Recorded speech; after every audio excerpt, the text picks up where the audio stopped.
జగిత్యాల జిల్లాలో యూట్యూబర్ వైష్ణవి దారుణ హత్యకి గురైంది. ప్రేమించి పెళ్లాడిన భర్తే ఆమె పాలిట కాలయముడయ్యాడు. 5 నెలల గర్భిణి అయిన వైష్ణవిని కత్తితో నరికి చంపాడు. ఘటనపై కేసు నమోదు చేసుకున్న పోలీసులు దర్యాప్తు చేపట్టారు. వైష్ణవిని భర్తే చంపినట్లు నిర్ధారించారు. కత్తితో తల చేతిపై దాడి చేసి చంపాడని డీఎస్పీ రాములు తెలిపారు. వరకట్నం విషయంలో ఇద్దరి మధ్య గొడవలు జరుగుతున్నాయని, ఈ కారణంగానే హత్య జరిగినట్లు వివరించారు. అయితే మృతురాలి బంధువులు నిందితుడిని తమకు అప్పగించాలని ప్రభుత్వ ఆసుపత్రి వద్ద వాగ్వాదానికి దిగారు.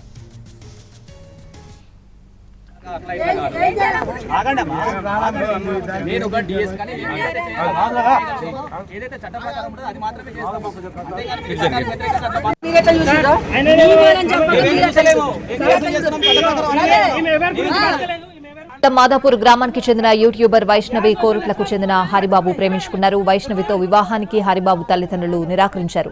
వారిని కాదని వైష్ణవిని పెళ్లి చేసుకుని అత్తింట్లోనే కాపురం పెట్టాడు హరిబాబు. కొద్ది రోజుల పాటు వీరి కాపురం సజావుగా సాగింది. వైష్ణవి 5 నెలల గర్భవతి. ఇదిలా ఉంటే కొద్ది రోజులుగా అబ్బాయి తరపున తల్లిదండ్రుల నుండి ఆస్తి తగాదాలు జరుగుతున్నట్లు తెలుస్తోంది. ఇంతలోనే తను ఎంతగానో ప్రేమించిన వైష్ణవిని దారుణంగా కత్తితో పొడిచి చంపాడు హరిబాబు.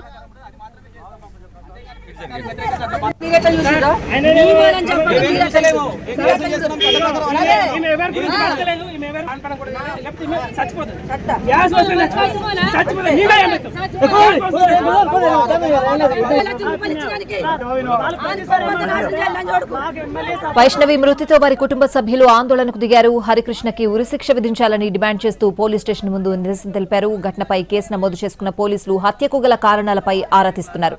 భర్తే చంపినట్టు నిర్ధారణకొచ్చారు. తల్లిదండ్రులను కాదని పెళ్లి చేసుకున్న హరిబాబు వైష్ణవిని అంత దారుణంగా ఎందుకు హతమార్చాడన్న దానిపై కూపీలాగుతున్నారు.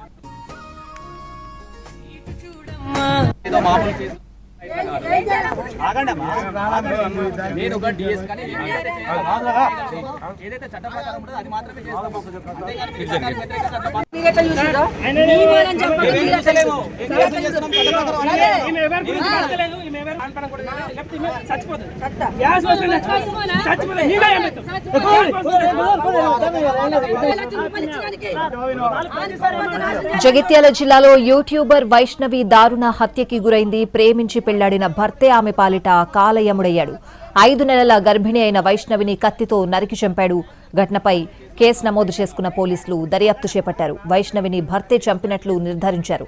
కత్తితో తల చేతిపై దాడి చేసి చంపాడని డీఎస్పీ రాములు తెలిపారు. వరకట్నం విషయంలో ఇద్దరి మధ్య గొడవలు జరుగుతున్నాయని, ఈ కారణంగానే హత్య జరిగినట్టు వివరించారు. అయితే మృతురాలి బంధువులు నిందితుడిని తమకు అప్పగించాలని ప్రభుత్వ ఆసుపత్రి వద్ద వాగ్వాదానికి దిగారు.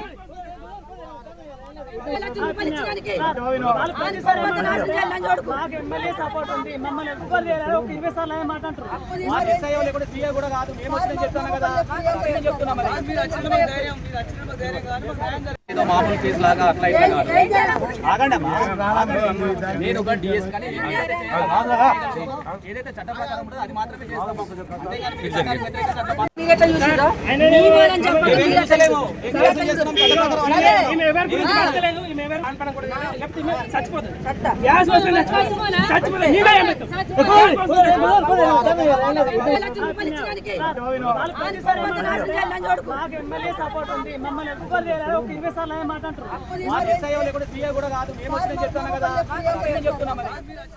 వైష్ణవి హత్యకు సంబంధించి ఆమె బంధువులు ఏం చెప్తున్నారు, పోలీసులు ఏం చెప్తున్నారు, పూర్తి వివరాలు అడిగి తెలుసుకుందాం. మా ప్రతినిధి భాస్కర్ లైవ్ లో సిద్ధంగా ఉన్నారు. భాస్కర్, కోరుట్లపట్నంలో విషాదం చోటు చేసుకుంది. యూట్యూబర్ వైష్ణవిని తన భర్తే హత్య చేయడం అనేది ఒక కలకలం రేపుతా ఉన్నది. అక్కడ బంధువులు కూడా ఈ విషయాన్ని జీర్ణించుకోలేకపోతున్నారు. సరిగ్గా 7 ఏళ్ల క్రితం ప్రేమ వివాహం చేసుకున్న ఈ జంట ఎందుకు హత్య చేయాల్సి వచ్చింది అనే కారణాలను వెతికే పనిలో మరోవైపు పోలీసులు అయితే ఉన్నారు. అయితే తల్లిదండ్రులను ఎదిరించి మరి తను వివాహం చేసుకున్నాడు, ప్రేమ వివాహం, తను ఆత్మహత్యయత్నం చేశాడు. తల్లిదండ్రులు ఒప్పుకోకపోవడంతో ఆత్మహత్య చేసిన అతని తీరును చూసి అమ్మాయి తల్లిదండ్రులు కూడా అంగీకరించిన తర్వాతనే వారి వివాహం అయింది. ప్రస్తుతం వైష్ణవి 5 నెలల గర్భవతి అని కూడా చెప్తా ఉన్నారు. దీనికి సంబంధించి ఇక్కడ వైష్ణవి కజిన్ ఉన్నారు. పూర్తిగా అసలు ఘటన ఏం జరిగిందనే వివరాలు ఆయన మాటల్లో అడిగి తెలుసుకుందాం. బ్రదర్, చెప్పండి, అసలు ఏం జరిగింది? వీళ్ళిద్దరు వివాహం ఎప్పుడు జరిగింది? 1.5 year అవుతుంది పెళ్లి జరిగి. 1.5 year అవుతుంది. అంటే సాధారణంగా ఫస్ట్ అంటే మా చెల్లి ఒప్పుకోలేదు. అంటే లవ్ ఇట్లా పేరుతో మా చెల్లెని ఇట్లా మోసం చేసినట్టు అయితే చెల్లె కూడా యాక్సెప్ట్ చేసింది మధ్యలో. ఫస్ట్ ఒప్పుకోలేదు చెల్లి. ఇక మా ఫ్యామిలీ ఎట్లా కాకపోతే సూసైడ్ అటెంప్ట్ చేసిండు.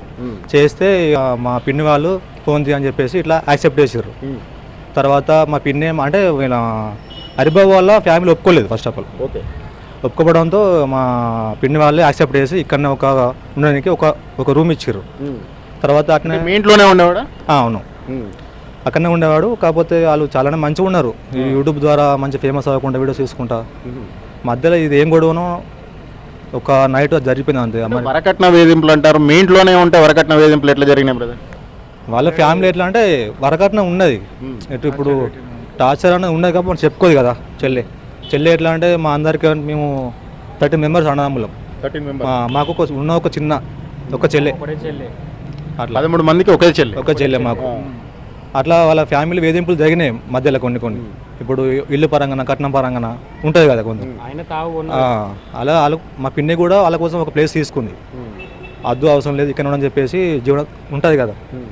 అట్లా నైట్ అంతా ఏమో గొడవైందంట మధ్యలో, అంటే ఇవాళ నిన్న రాత్రి గొడవైందంట. మా పిన్ని కూడా దాన్ని లైట్ తీసుకుంది. అంతే ఏం గొడవ అవుతుంది అని చెప్పి లైట్ తీసుకుంటే ఇక మార్నింగ్ లేచి మంచిగా గొల్లెం ఉంటుంది కదా గడియ పెట్టి బయటకు పోయినట్ట.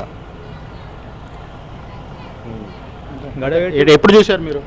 నాకు ఎర్లీ మార్నింగ్ 6 వరకు నాకు పిన్నికి ఇట్లా ఏడుచుకుంటా నాకు పిలిచింది.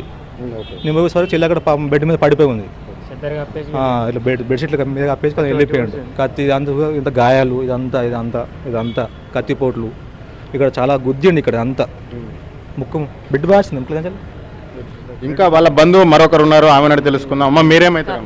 మేము అలా ఇల్లు కట్టిన వాళ్ళం, మేస్త్రి వాళ్ళం. పాప చాలా రోజుల నుంచి తెలుసు, మంచిది, అసలు బంగారు బొమ్మ. మంచి మాటలు చెప్పిండు, ఏం చెప్పిండు, ఆమె జీవితం మొత్తం నాశనం చేసేసిండు. 13 మందికి అన్నలకు ఒక్కతే చెల్ల, ఎంతో గౌరవంగా సాక్కున్నారు వాళ్ళు.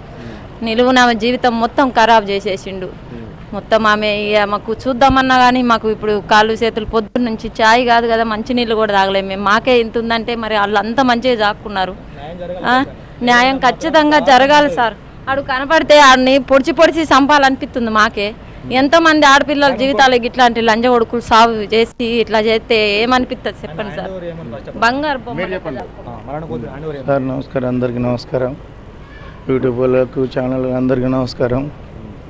మన సిఐ, ఎస్ఐ, మన ఎస్పీ లెవెల్, డిఎస్పీ అందరూ దీన్ని పట్టించుకోవాలి దయచేసి. నా సడ్డకుని బిడ్డ అది చిన్నగా ప్రేమతో ఆదుకున్నాం మేము. 13 మందిలో ఒక చెల్లె, అది 8 మంది బిడ్డలు మా అత్తమ్మకు. ఎందుకంటే 8 నెలల కాంచెల్లి నంజోడుకు ప్రేమిస్తాను పెళ్లి చేసుకొని దాన్ని లైఫ్ ఆగం చేసిండు. ఆడు ప్రేమిస్తాడు, నువ్వు లేకపోతే నేను చచ్చిపోతా, నువ్వు యూట్యూబ్ ఛానల్ ఉన్నాయి నీకు, నువ్వు మంచిగా చేస్తే నాకు ఆ మనసుతో అనిపిస్తుందని దాన్ని ఎమ్మడవాడి దాన్ని నువ్వు చేసుకోకపోతే నేను చచ్చిపోతా అని ఆడు ఒక 10 మందు తాగిండు. తాగి ఇక్కడ గవర్నమెంట్ హాస్పిటల్కి వచ్చిండు. అయితే మేము అందరం జాలిగుణ చూసి పోనీ అమ్మ చెల్లమ్మ ఇలా అన్నదమ్ములు వచ్చి చెల్లమ్మ పోని ఆడు ఏదంటే మందు తాగిండు కదా, మందు అయినందుకు ఇక పుసుకున్న పానం పోతే ఏమవుతుందమ్మా చేసుకో అంటే ఆడు మంచిగా. రెండు ఒకే కులాలు ఇద్దరు? మా ఒక 2 కులాలు బేడబుడి జంగాలి అలర్జీ. ఇక్కడ వెల్లమై కుట్టాం, అది మాదాపురం. ఎవరికే కదా చేసుకున్నది, పెళ్లి చేసుకున్నాక గతంలో ఇక మంచిగానే ఉన్నారు. అప్పుడు మంచిగా ప్రేమతో అభిమానంతో మంచిగా ఉన్నారు. ఉన్నాక తర్వాత ప్రెగ్నెంట్ అమ్మాయి 4 నెలలు ప్రెగ్నెంట్, మంచిగా ఉన్నాడు. ఇక వీళ్ళు ఏం చేశారంటే ఒక పేరు వాళ్ళ ఇంటికి పోయినాక తర్వాత అమ్మ నీకు 3 కొడుకులా మేము, వాళ్ళ అందరికీ ఇల్లు ఇచ్చినావు, నేను కష్టపడి ఇల్లు కట్టుకున్నాను నాకు ఎందుకు ఇస్తలేవు అంటే దాన్ని చంపేసిరా తల్లి, దాన్ని చంపేసి వస్తేనే నీకు ఇల్లు ఇస్తారు, రేపు ఇయ్య అని తల్లి అని చెల్లెని అన్నాడు. మా బిడ్డని, సడ్డకుని బిడ్డని అనేవారికి ఎందుకు చంపాలమ్మా అంటే దాన్ని చంపే ఇష్టం లేదు. అటు పెళ్ళి అయిన కాంచేలి ఆమెకి ఇష్టం లేదు, తల్లికి పెళ్ళి అయినాకంత ఇష్టం లేదు వారికి కంపల్సరీ. నా పేరు చరణ్. నాకైతే చెల్ల అవుతుంది. ఇప్పటి వరకు ఇక్కడ జరిగిన పోలీసులకు చెప్పేసిన ఆల్రెడీ వివరాలు చాలామంది చెప్పేసారు. దీని విషయంలో మాత్రం మాకు ఖచ్చితంగా న్యాయం కావాలి సార్, ఒకటే మాట. ఎందుకంటే మాకు 13 మందికి ఒకటే చెల్లె, ఇప్పుడు ఖచ్చితంగా మాకు న్యాయం కావాలి, మమ్మల్ని ఆ అమ్మాయిని ప్రేమించనని చెప్పేసి ఆత్మహత్యాయత్నం చేసిండు. ఆ తర్వాత వివాహం చేసుకున్న తర్వాత అతని తల్లిదండ్రులు రానివ్వకపోయినప్పటికీ కూడా మా ఇంట్లోనే ఆశ్రమం కల్పించాం. 8 నెలల నుంచి నమ్మకంగా మాతోనే ఉంటున్నాడు, మేము బాగా చూసుకుంటాడు, అల్లారు ముద్దుగా పెంచుకున్న అమ్మాయిని ప్రేమించాడు కాబట్టి చూసుకుంటాడనే ఉద్దేశంతో మేము వివాహం చేసినందుకు మాకు కడుపుకోత మిగిలింది, అతన్ని ఖచ్చితంగా కఠినంగా శిక్షించాలి నిందితుడిని అని చెప్పేసి అయితే ఆ వైష్ణవి బంధువులు ఆవేదన వ్యక్తం చేస్తూ ఉన్నారు. అటు పోలీసులను డిమాండ్ చేస్తూ ఉన్నారు, తనను అప్పగించాలి లేదంటే కఠినంగా శిక్షించాలని చెప్పేసి అయితే వాళ్ళు డిమాండ్ చేస్తున్న సిచ్యువేషన్ అయితే కోర్టులో కనిపిస్తూ ఉన్నది. Right Bhaskar, thanks for the updates.